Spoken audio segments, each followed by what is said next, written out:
Alright, in this video we are going to be looking at the topic indices. An index, which is also known as power or exponent, tells you how many times a number, which is also called the base, is multiplied by itself. Now, for example, let's say we have 3 raised to the power of 4. It means we can say 3 times 3 times 3 times 3. That is, 3 is going to be multiplying itself 4 times. And that's why we have this. Now, based on this, the 3 is called the base, while the 4, which is this one, is called the power, or you can call it the exponent, or you can call it the index. And that is how indices comes about.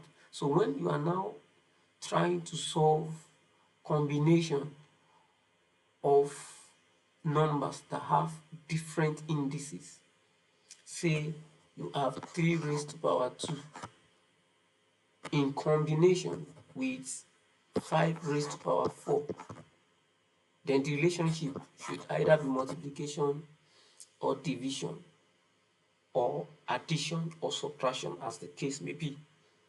For let's say we have divided by 7 raised to power of minus 2.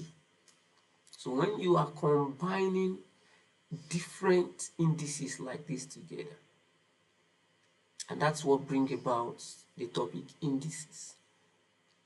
Now, to solve solutions like this, to solve problems like this, you need to know about certain laws, and these laws are what we use in solving indices. So in other words, it means if you really want to be successful, if you really want to be very good solving indices, you need to be familiar, you need to be conversant, you need to know about the laws of indices. And it is these laws that would guide you in solving as many problems as possible when solving the topic indices. Now let's quickly talk about the laws of indices. Now, let's say the base number is A. So let's say the base number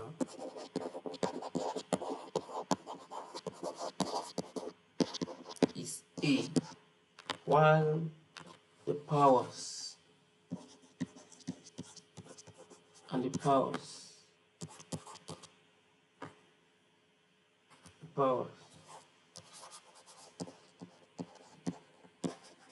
are M and N. So let's quickly talk about the basic rules of indices. Now, the first rule is the multiplication of same base.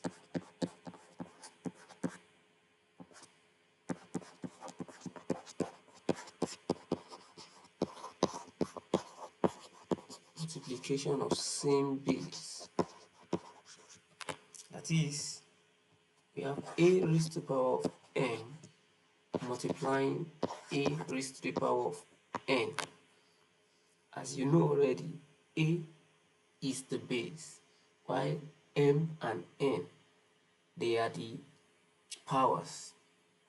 So in situation like this, it's going to be A raised to the power of M plus N. So how do you go about it?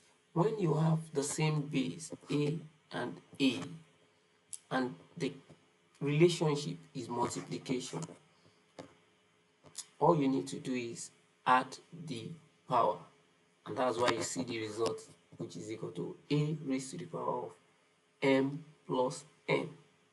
For example, Let's say we have 3 raised to the power of 2 multiplied by 3 raised to the power of 4. So applying this law, the answer is going to be 3 raised to the power of 2 plus 4, and that's 3 raised to the power of 6 multiplication of same base. The same bases that we have here is 3 and 3. As you can see, they are the same. And if there is multiplication between them, if the relationship is multiplication, all you need to do is add the powers. Now let's talk about another rule. Division of same base.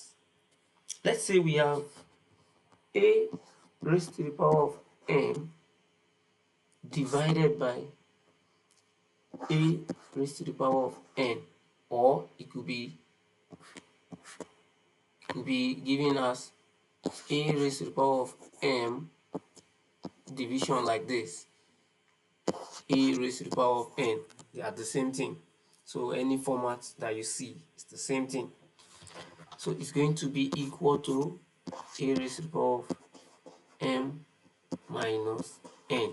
So in other words, when you have the same base in a, and there is division as the relationship, so all you need to do is you subtract the powers, and that's why you see me subtracting m minus n. So for example, let's say we have 5 raised to the power of 6 divided by 5 raised to the power of 2. So all I just need to do is apply this rule, division of the same base. They are having the same base, as you can see, 5 and 5, but the powers there is 6 and 2. But the relationship is division. So all you just need to do is 5 raised to the power of 6 minus 2. And the final answer is 5 raised to the power of 4. Now let's look into another law. Now let's say we have a raised to the power of m, and we close brackets, and we have n. So when you have situation like this, all you need to do is multiply the powers. So it's going to be a raised to the power of m times n. That's m n. So when you are faced with something that looks like this, so multiply the power, and that's why we call it the power of a power. So multiply the powers. So for example, let's say we have 2 raised to the power of 3. Then we have 4 outside. So the final answer is going to be 2 raised to the power of 3 times 4. And that's 2 raised to the power of 12. And that's how you get about it. Now let's look into another law. Let's say we have a, b, all raised to the power of n. That is when you have two numbers, in this case is a and b, multiplying each other and enclosed inside a bracket, now having a general power, which is n in this case. So it's going to be equal to a raised to the power of n multiplied by b raised to the power of n. That is, both a and b will be sharing the power. They will not be sharing, they both own the power. So the power belongs to a, and at the same time the power belongs to b, and that's why I had to separate them. It's going to be a raised to the power of n multiplied by b raised to the power of n. So when you see situation like this is how you express such situation. So this is how you express it. Now let's quickly look at this example. It says 2 multiplied by 3 all raised to the power of 4. So when you are faced with something like this, all you need to do is equal to 2 raised to the power of 4, then multiply by 3 raised to the power of 4. Then you can further express as 2 raised to the power of 4 is 16, multiplied by 3 raised to the power of 4 is 81. So the final answer is 1, 2, 9, and 6. So in situations like this, so this is how you simplify it, understanding this law. Now let's talk about another law, power of fraction. That is when you have a over b. So instead of multiplication, instead of a and b multiplying each other, so they are dividing each other. A over b raised to the power of n. So how do you express situation like this? So almost the same thing as the power of products. So in situation like this, both A and B owns the power because they are both enclosed in a bracket. So how do you express this? It's going to be equal to A raised to the power of n, then over B also raised to the power of n. So we call it power of fraction. Now let's quickly look at this example. Let's say we have 2 over 3 all raised to the power of 2. It means it's going to be 2 raised to the power of 2 divided by 3 also raised to the power of 2. What is 2 raised to the power of 2? That's 4 over 9. And this is how you express situation like this. And let's look into another law. Now, zero power. That is when you have a base having a power of 0. So a raised to the power of 0 is going to be 1. So when you have any number raised to the power of 0, it's going to be 1 as long as the base here is not 0. So in as much as a is not equal to 0. So a could be any number. It could be 1, it could be 2, it could be 3, it could be 4, it could be any number. But once the number is raised to the power of 0, it is 1. Now, that is when I have 10 raised to the power of 0, the result is 1. If I have 50 raised to the power of 0, the result is also 1. If I have p raised to the power of 0, the result is also 1. In fact, if I have 1000 raised to the power of 0, the result is also 1. So please take note of this. Now let's talk about another law. Now, this law is called negative power. That is when you have a base having a power that is negative, e raised to the power of minus n. Anytime you see a power that is negative, it is definitely going to be 1 over. So the negative aspect is 1 over. Then you have a raised to the power of n. So when you have a negative power, then you 1 over. To rule out the negative, you have 1 over. Then the base a raised to the power of n that you have here. So for example, let's say we have 2 raised to the power of minus 3. It's the same thing as saying 1 over because of the negative power that is there. Then 2 raised to the power of 3. So if I have 7 raised to the power of minus 5, so the same thing as saying 1 over, then 7 raised to the power of 5. So if I have 6 raised to the power of minus 2, so the same thing as saying 1 over 6 raised to the power of 2. And this is how you go about it. Now let's talk about another law. Now, fractional indices.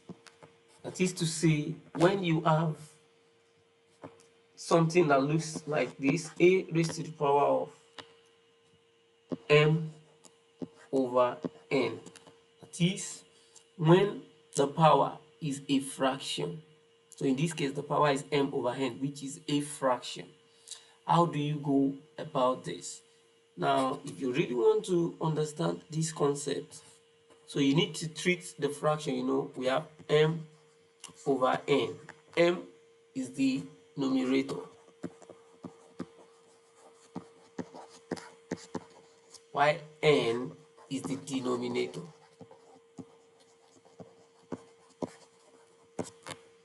According to our fraction knowledge. So we have m over n as the power. Now when you want to do situation like this, it's going to be equal to the n roots of the base, which is a, then all raised to the power of m. Or you can do it like this: n root of a, then bracket raised to the power of m. They are both the same thing. So in this case, it means the numerator becomes the power.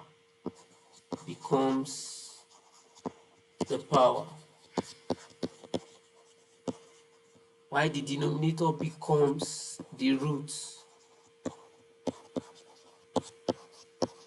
So when you have a fractional indices like this, so treat the numerator as the power, and treat the denominator as the root.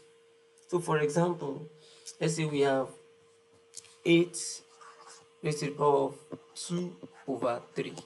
So using this law, it means the denominator becomes the root, while the numerator becomes the power. So we're going to be having the cube root of 8 all raised to the power of 2. Why? Because the denominator is 3 and the numerator is 2. So the denominator becomes the root, while the numerator becomes the power. So in situation like this, what is the cube root of 8? And that's 2. So we have 2, then raised to the power of 2. And 2 raised to the power of 2 is 4. And this is how you go about indices. So all these that I've given to you are the laws, the basic rules that should be known if you really want to learn how to solve problems on indices. So do well to subscribe, like, and share. So in the next videos that I'll be sending, that I'll be producing, I'm going to be doing as many calculations as possible as far as indices is concerned. You are great.